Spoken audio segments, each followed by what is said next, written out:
the Bachelor of Arts in Political Science students.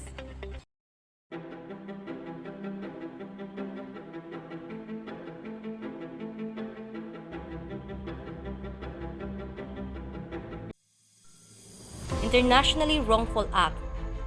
According to Chapter 11, Article 1, Responsibility of a State for its internationally wrongful acts. Every internationally wrongful act of state entails the international responsibility of that state.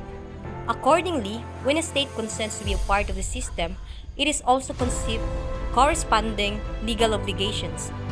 Basically, what Article 1 says, no state can escape this responsibility when once it has committed an act which satisfies the requirements of an internationally wrongful act.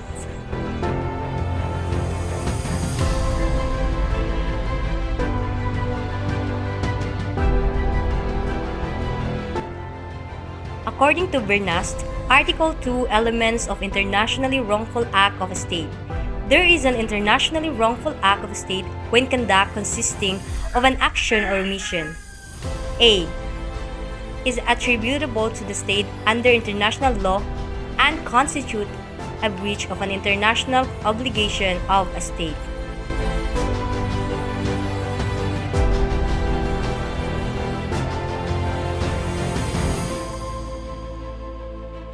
Based on Chapter 11, Article 31 of Bernast, reparation is the responsible of state is under an obligation to make full reparation for the injury caused by the internationally wrongful act.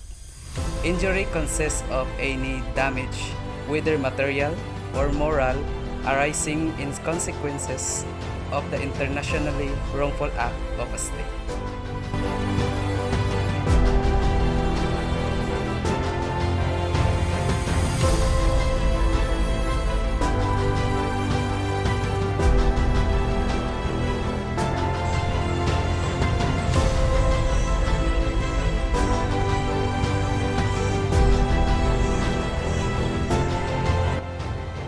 Reparation refers to the process and result of remedying the damage or harm caused by unlawful act.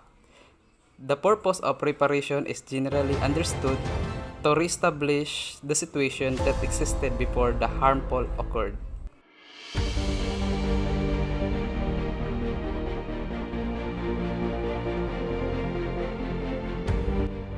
Protection of Human Rights. This is from the book of Bernast, chapter 12. So early concern about human rights was about specific classes of people like slaves, minorities, and certain nationalities. It was not until the birth of the United Nations that human rights of all people became the subject of legislation. Thus, the developing doctrine of the subject is antedated by the doctrines of humanitarian intervention, state responsibility for injury to aliens, protection of minorities, League of Nations mandates and minorities systems, and international humanitarian law, which is the human rights law in time of war.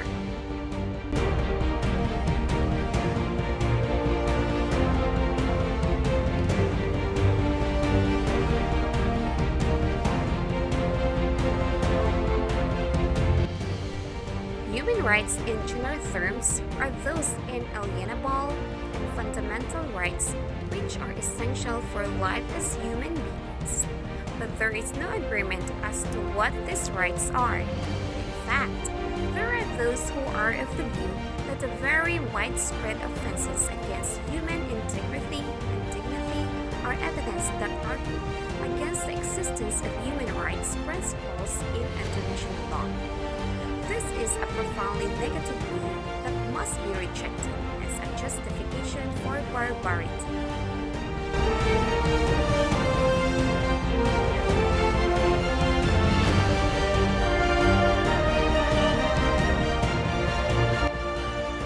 There is a connection between human rights on the one hand and ethics and morality on the other. A distinction can perhaps be made between what are considered human rights, precepts, and the different justification for the existence of such precepts. As Jacques Maritain wrote underlying belief in the rights of man and the ideal of liberty, equality, fraternity is the only way with a firm foundation in truth.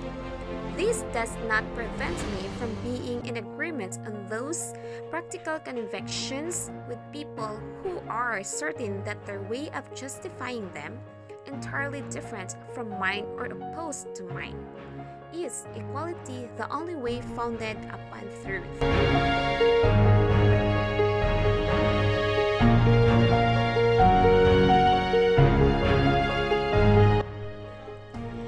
The International Minimum Standard is a principle found in customary international law that governs the treatment of aliens.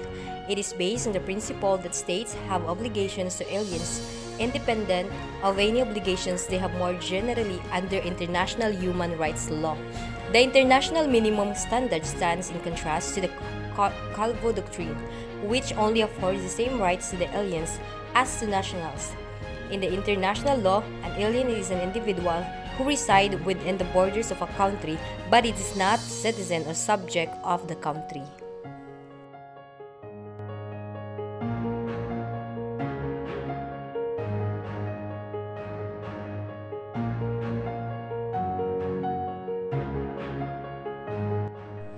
Environmental harm in relation to armed conflict, as well as during peacetime, has regularly been a concern for the international community. Well-known situations of environmental damage in relation to armed conflict include the use of Agent Orange during the Vietnam War, one damage to oil wells in Kuwait in 1990, and two, the release of hazardous substances after attacks on industrial sites in Kosovo in 1999, three, damage to water resources in Lebanon in 2006, 4, in the use of biological or chemical weapons. International claim. A legal cause of action brought by an international organization or actor against the international body. Competence to bring an international claim requires the capacity to resort to customary methods recognized by international law for the establishment, presentation, and settlement of claims.